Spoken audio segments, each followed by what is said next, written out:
Alright, so today I want to talk about some of the best exotics you can get from the exotic kiosk, and if you're a newer player, some of the exotics you should prioritize in getting first over all the other ones. Let's go ahead and jump right into it. Now, for the first one that I want to talk about, and like kind of like just an honorable mention, I really just want to give some props to the Anarchy.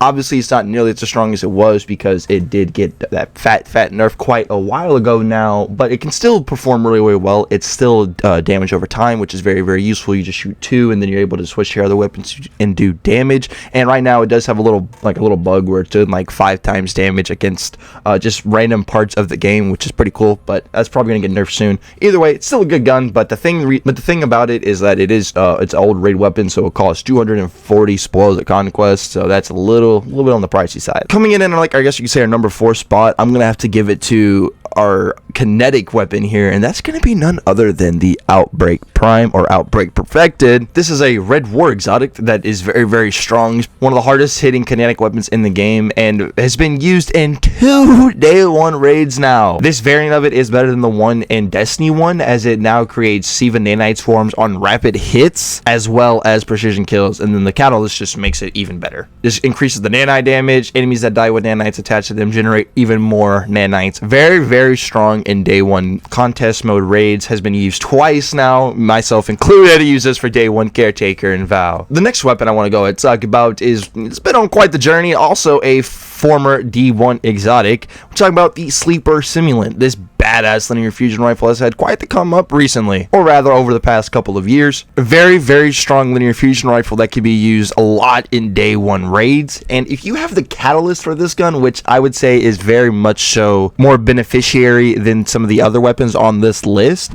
you're going to get increased ammo reserves, and you're going to get a much faster charge time, which is huge for your DPS. Now granted, with the things of like a bait and switch cataclysmic now being farmable and craftable, I'd say this thing loses a little bit of its value, but for newer players, getting your hands on just a very strong linear fusion rifle early on in the game, like Sleeper, can be very, very useful. It can definitely carry you through some harder content in the game, and I highly recommend newer players go about getting this gun sooner rather than later. Now, the next gun I want to talk about has been a king in its own right and quite a few different metas, and has recently in season 16 made quite a return in the damage meta, right? And that was none other than Izanagi's Burden. Sniper rifle is very, very simple. Honed edge perk literally allows you to consume all of your 4 shots in the mag, put it all into one super powered shot that does way more damage and has more range. This is another gun that's going to heavily benefit from the catalyst, basically increasing the damage of a bonus honed edge shot whenever all 4 bullets in the magazine are consumed, just giving you more damage. This sniper rifle has really seen a recent surge in the meta with the use of the Izzy rocket combo. With the return of Galahorn in the 30th anniversary pack about 7 months ago now, it actually came back with a stronger version, allowing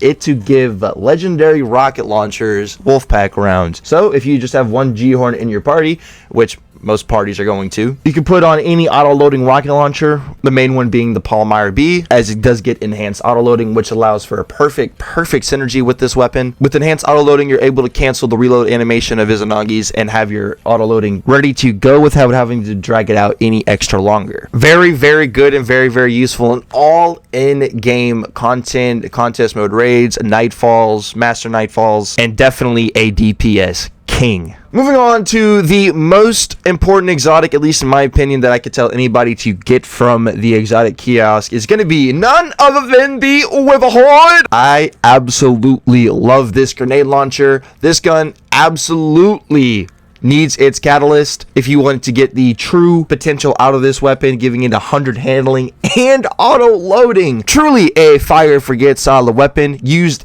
everywhere. It is useful in any situation, literally everywhere. You need add clear, Wither Horde. Need something to help you out with your DPS, don't want a Wither Horde. Trying to solo a dungeon, Wither Horde. Trying to do Wither Horde. You get my point here. Wither Horde is universally good everywhere in every situation and can be an absolute behemoth in the higher in-game content, where I feel like this thing shines even more so. Especially with bait and switch linear fusion rifles, this thing is an absolute menace proccing that perk. It gets 17 ticks of damage per shot. The only thing I do want to mention with this thing thing though is that if multiple people are using Witherhoard on a boss, it's not going to count all, like if 6 people shoot a Witherhoard shot at the boss, it's only going to have one Witherhoard ticking on it, not 6. A little trick to get around that though is you can have one person shoot at the boss, one person shoot at the floor of the boss, and the fact that it has auto loading just makes this thing an absolute behemoth of endgame content. You shoot it, forget about it, switch to something else, do damage with that gun while your Witherhoard's doing damage to the enemy. Trust me, if you don't have any exotic from the exotic kiosk, get the Witherhoard first. Just trust. Keep in mind that Anarchy and Izanagi's are Forsaken exotics, Sleeper Simulant and Outbreak Perfected are Red War exotics, and then Witherhoard is a Shadowkeep exotic. Let me know your favorite exotic weapon down below. Make sure to subscribe.